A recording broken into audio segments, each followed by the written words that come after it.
Welcome back to the O Hockey Show, but today is no time for celebration as we have gotten some sad, sad news. As it has been broke that one of the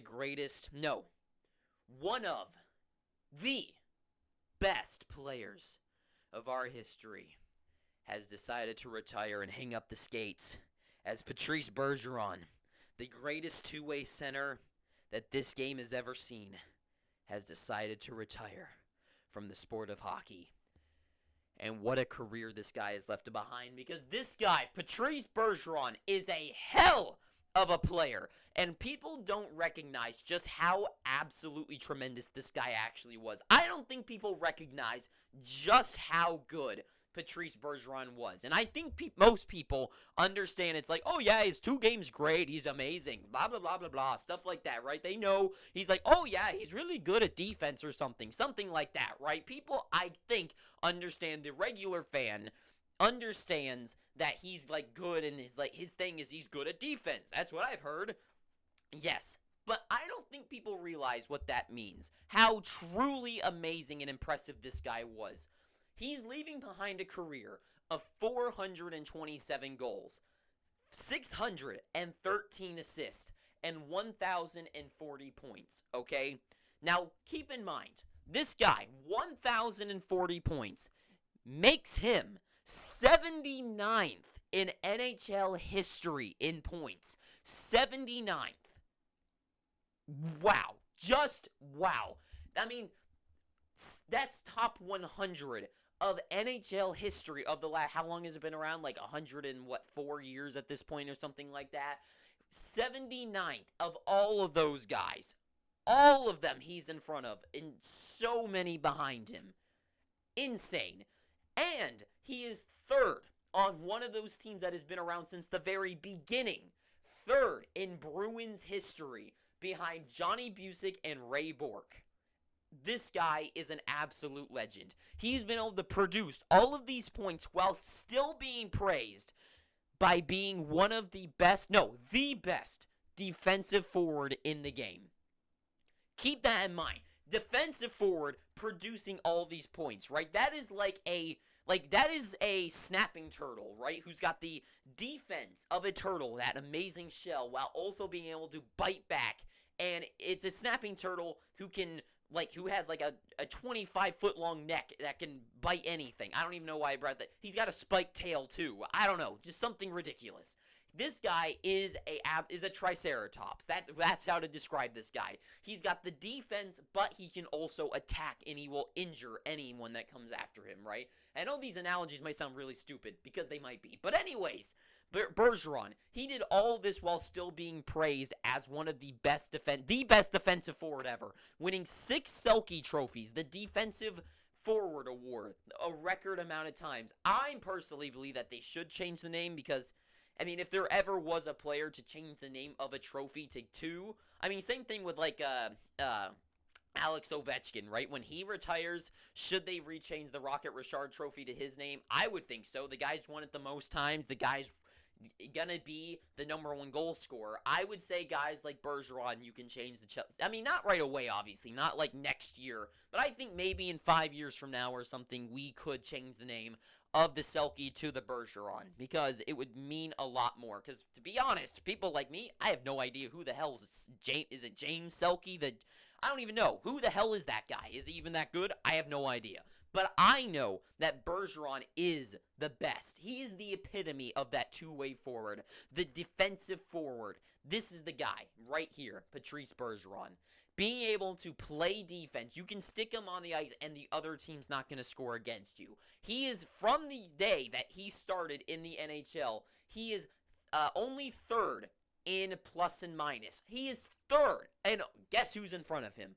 Zdeno Chara and Brad Marchand. Ever since he started in the NHL in 2003 to 4.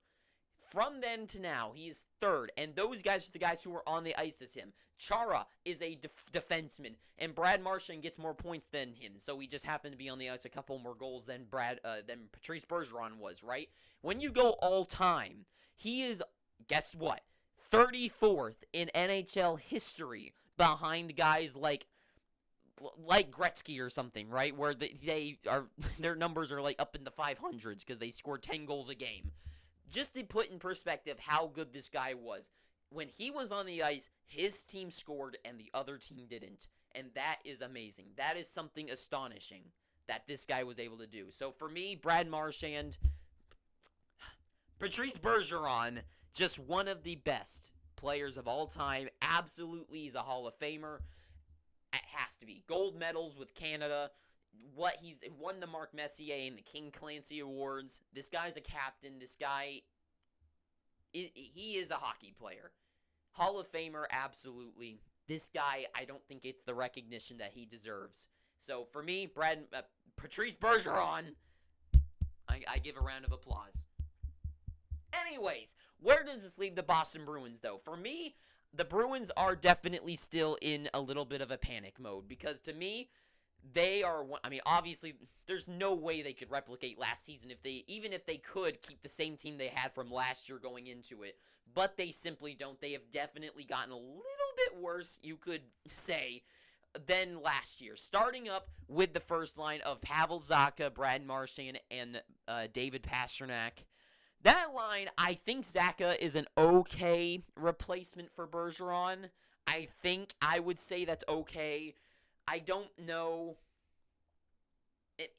I think that's okay. I think Zacha being there as the center replacement is okay. I think that first line is still fine. Second line is where things start really falling apart. From going with guys like Taylor Hall and Nick Foligno, and now they've got Van Riemsdyk, JVR on this team coming in, and I'm optimistic for him. I think this team could really turn him around and have like not a huge turnaround, but be able to get to like maybe 20 goals, 25 goals with this team, and especially with guys like Charlie Coyle and Jake DeBrusk.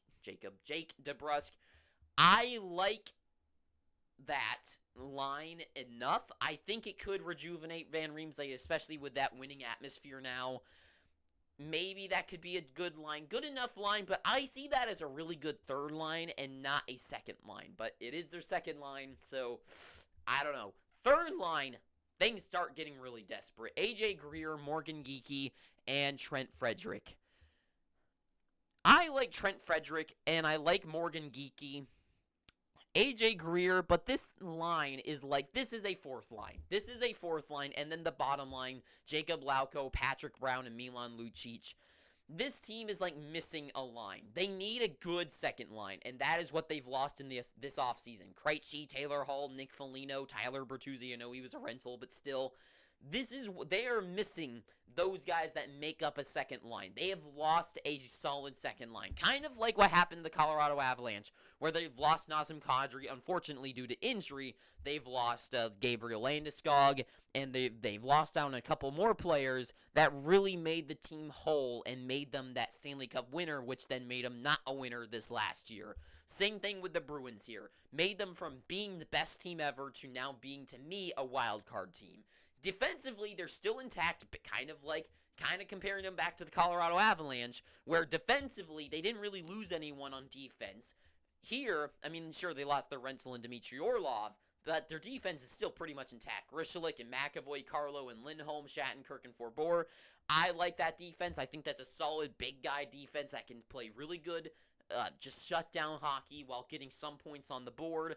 Like the defense, but offensively, they definitely need a little bit of work. And with their small amount of cap space and the guys that they still need to re-sign in RFAs of Jeremy Swayman and Frederick, who I believe both are going to arbitration, I think are coming up soon, but I'm not entirely sure. That money's going to be going to them. So, really, this is the team they've got. This is the team. Linus Ullmark's a good goaltender, but I don't think he's going to be that shutdown machine that he was last year. I mean, it's just basically impossible for any goaltender to. And for me, this team's a wild card team. Playoffs? Absolutely. I don't see this team being knocked out of the playoffs, but they're not going to be top three. I mean, look at, it's same thing with the Tampa Bay Lightning. I mean, you look at the top three from last year. The Bruins, Tampa Bay, and Toronto. I know we got those two mixed up. Toronto is better. Tampa Bay, I would say, is definitely getting worse.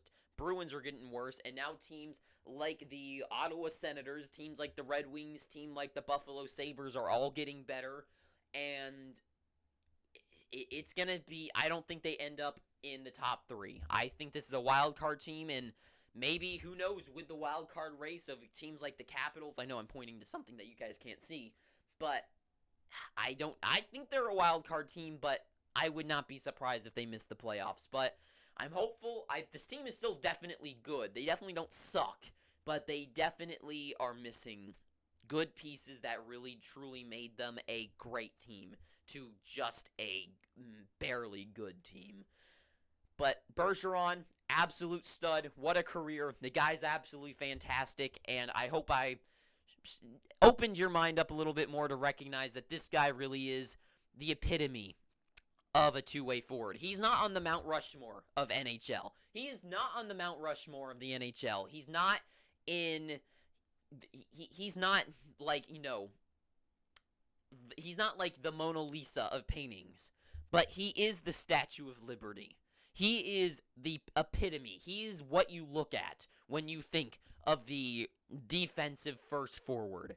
And yet, he still produced offense. And that is all I gotta say. So, thank you for watching this. If you've made it this far, please, I'm begging you, pick up your free subscription. And until next time, too sweet, have an amazing day. And ta-ta for now. Wah.